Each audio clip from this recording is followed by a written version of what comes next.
I did a little bit of web research the other day, which talked about the differences of the way people cook today and in the 50s and earlier 60s, when a lot of the older kitchens that we live in were done. And the most efficient kitchens designed in the 50s were based upon the fact that women were home cooking. They cooked from ingredients. They cooked from scratch. They typically worked alone, and they needed a relatively limited number of ingredients. And of course, none of those things seem to be true today. Is that your experience? Oh, absolutely. It's completely changed. So the obvious, change 50 years ago, where kitchens were singular rooms, usually small and separate. So now they're bigger and they're always open to something. So frequently, almost every single one of my kitchen remodels, we're opening up some walls so we can combine the kitchen into a dining room or to a living room. Right. And now, of course, everyone's in the kitchen. And if there's a party, people are there while you're preparing. And appliances are more numerous, and counters. And now we have home offices and TVs and computers in the kitchen as well. So it's really the home center. Right. So. I was just at a neighbor's house on 2nd Avenue who had just finished taking out the wall between the traditional sort of Victorian living room and the tiny kitchen, and now they had this large space, and it was a revelation to them. They said, why didn't we do this many years ago? Because the kitchen is part of the life of the household, and it was divided, and they were so happy. Yeah, but a common problem is that you still want to have the kitchens to be still kind of defined, even within a larger context. So what do you mean by defined? Well, you want them, a lot of times sometimes the kitchens bleed into other rooms, or I call kitchens, some are like run-on sentences, and they don't know, you kind of don't know where it goes. So you still want to have kind of some definition. You could do that with floor material, with the cabinetry, the floor plan. So it still has some boundaries to it, even if they're visual. So. And one of the things, when I lived in Japan years ago, one of the things I noticed that they do in Japan is that they reflect the floor plan in the ceiling plan as the way they define the edges of many of these things. Yeah. So that you'd see the ceiling change at the edge of the kitchen. Yeah. And we don't do that as much in the United States. No. Maybe we should. Yeah. Okay. Okay, do we have any comments or questions while we get into this?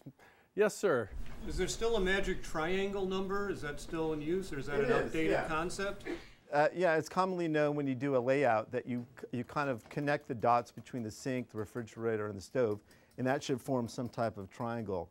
And kind of the purpose of that is that obviously there's a relationship in that these things should be close and adjacent, but at the same time they shouldn't be too close, so you still need to have space around there. So that's always a good way. So when you take your floor plan, you actually draw a point between the sink, the stove, and the refrigerator, and that should form a triangle. And you do that for what purpose? So you don't have to carry stuff all the way to the other side of the room, dripping and... It's an exercise to make sure that you've got good adjacencies, and it's kind of a general rule. Each kitchen is different, so, but that's just a good way. So you don't want everything focused on one corner. You want it to be distributed. You want to think about how you're going to go from the sink to the stove and things like that. My dream kitchen is going to have a pantry refrigerator and then a drawer refrigerator for the high use items.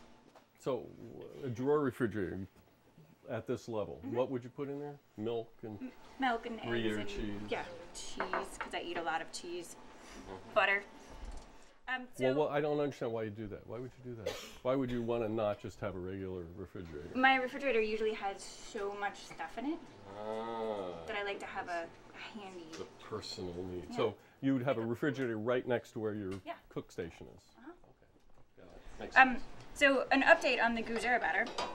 It's nice and yellow because I've incorporated 5 eggs.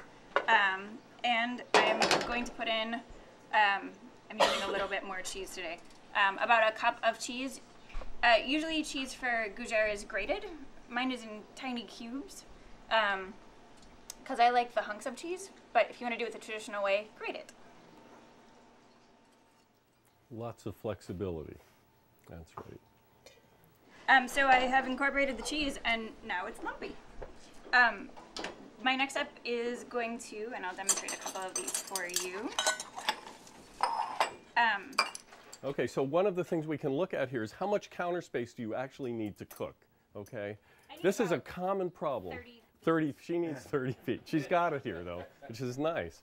But actually what I find, and I cook, and I go to people's homes and I cook with them and we have a good time, and there's never enough counter space. And part of the problem is it may be designed with counter space, but they put all their junk on it.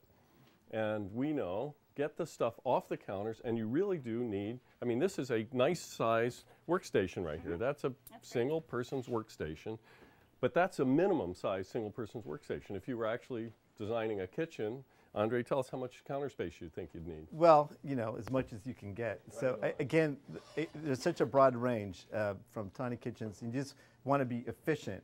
But part of that, again, is if you do an inventory of your appliances and of your pots so that you have a home for them, and so they're not on the countertop.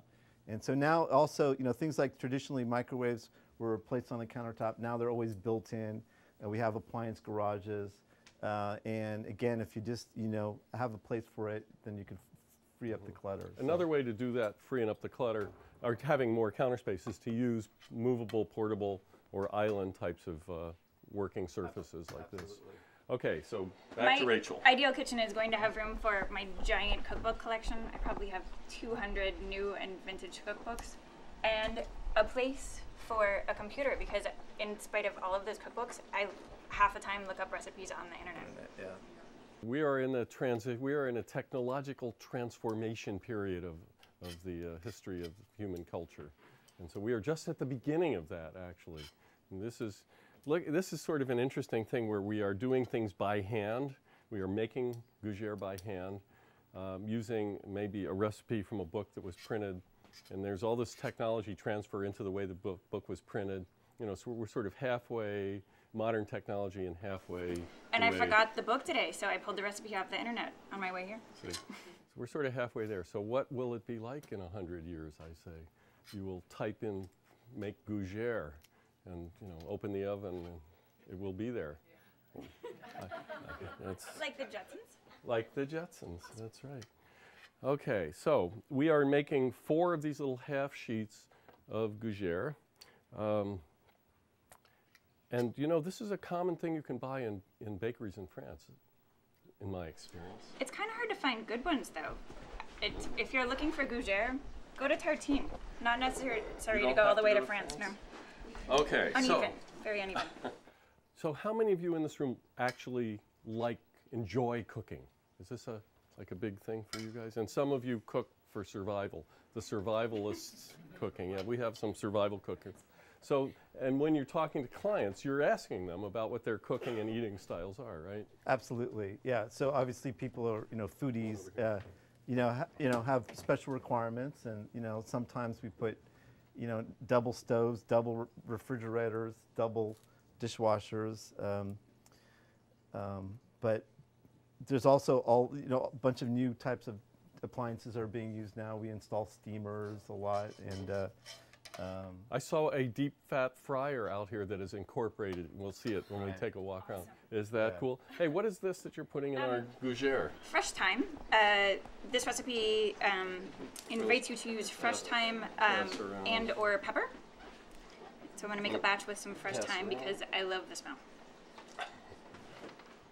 It's very strong, very powerful. You know, I also want to add, you know, with foodies, they always want to have very professional level appliances, so that's a big trend now. So it's all these high BTUs, Vikings and Wolves, and then we have the high-powered hoods and things like that. So that commercial look is very in right now. Well, you say it's the look, and I agree it's a look, but I am a foodie, I confess, and I'm a cook, and I have in my house a stove that I bought, and it wasn't the look. It simply didn't put out enough BTUs to cook. It wasn't enough, and so you know, there's more to it than looking professional. No, of course, Yeah. it acts it as well, of course. Taking great umbrage. Yeah. No, there's a real need. So if we turn one of these burners on here, let's see if we can turn something on. That's that's enough for cooking at home for some people. That's 15,000 BTUs.